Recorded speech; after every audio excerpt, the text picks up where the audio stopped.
S'il est adopté dans sa forme actuelle, le plan québécois de modernisation du cadre réglementaire en milieu hydrique fera de Sainte-Marthe-sur-le-Lac une zone inondable sur une bonne partie de sa superficie. Le maire François Robillard souhaiterait un traitement différencié pour sa ville qui possède, comme on le sait, un ouvrage de protection qu'on a remis à neuf il y a tout juste 5 ans. Il est avec nous pour parler de tout ça. Monsieur Robillard, bonsoir. Bonsoir. Bon, le gouvernement veut assurer la sécurité de la population, protéger l'environnement, protéger les biens. Le ministre Charette affirme même que la démarche repose sur une approche de gestion des risques basée sur la science.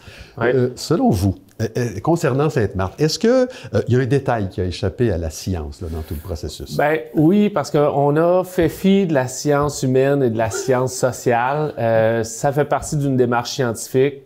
Et je crois qu'il faut prendre en compte aussi les gens qui se situent sur le territoire martelacois. Oui.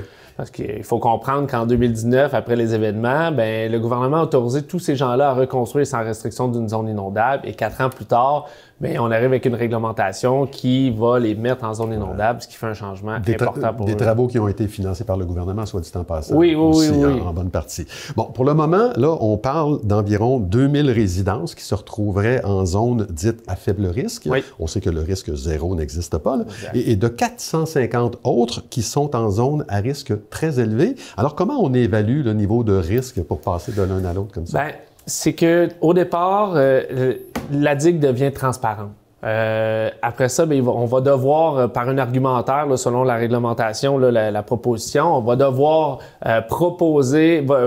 arriver avec un argumentaire pour expliquer la solidité de la digue. Et après ça, il y aurait une transformation des zones.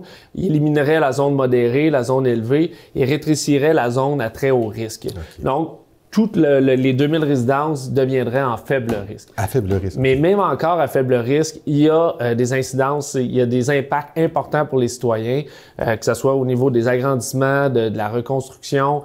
Donc, il y a des effets d'immunisation et c'est sans compter l'impact financier au niveau des évaluations, assurances et hypothèques. Oui, parce que j'imagine qu'il y aurait des pertes en revenus de taxation pour la ville. Certainement. Si les évaluations stagnent ou régressent, le compte de taxe, c'est en fonction de l'évaluation. Donc, c'est sûr et certain qu'il y a une partie de la ville où est-ce que ça va stagner, mais il y a une autre partie, le fardeau fiscal risque de se transformer, de se transposer vers la zone non inondable parce que les besoins de la ville vont continuer à grandir parce que ces gens-là ne déménageront pas du jour au lendemain. Là. Ils vont rester dans leur milieu de vie. Donc, c'est sûr que s'il y en a des gens qui payent moins, mais il y a des gens qui vont payer plus à quelque part. Là. Un traitement différencié pour Sainte-Marthe-sur-le-Lac, ça se présente comment, ça, à votre esprit? Bien, on est d'accord avec les objectifs. Oui. Il faut que les gens prennent conscience qu'ils sont protégés par un ouvrage de protection, mais il y a des moyens d'arriver à ces objectifs-là sans qu'on impacte directement les citoyens en les mettant en zone inondable. Je pense qu'un plan de mesure de risque, un plan de mesure d'urgence, un plan d'entretien sur l'ouvrage de protection, tout ça va faire en sorte qu'on va amoindrir le risque à son minimum.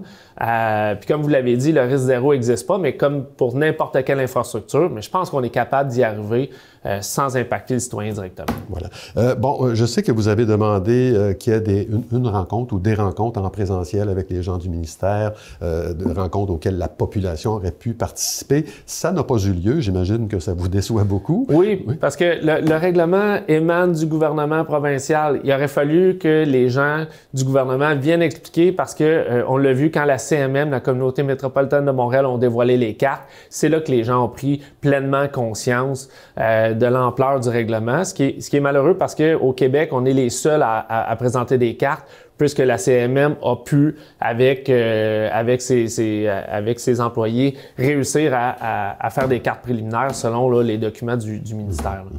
Il y a une pétition que vous avez lancée qui devait s'arrêter aujourd'hui. Elle est prolongée jusqu'au 15 octobre, dans laquelle vous demandez à Québec de reconnaître les territoires qui sont protégés par une digue, comme à Sainte-Marthe. Avez-vous obtenu beaucoup de signatures et quel serait le poids éventuellement là, de cette pétition? À date, on a obtenu à peu près 5300 signatures et il faut comprendre qu'on demande aux gens de se déplacer, de signer manuellement de façon manuscrite pour avoir plus de poids au niveau politique.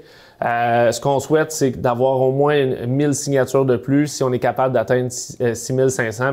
Mais déjà là, on envoie un message clair au gouvernement que le règlement dans sa forme actuelle ne convient pas pour Sainte-Marthe-sur-le-Lac. D'accord. Bon, on rappelle que ce plan-là pourrait être adopté d'ici la fin de l'année. En terminant, je signale que ce dossier-là est abondamment documenté sur le site web de la Ville. Donc, en un clic, on peut faire toute la mise à jour qu'on souhaite. Exactement. François Robillard, merci beaucoup d'avoir été là. Merci beaucoup.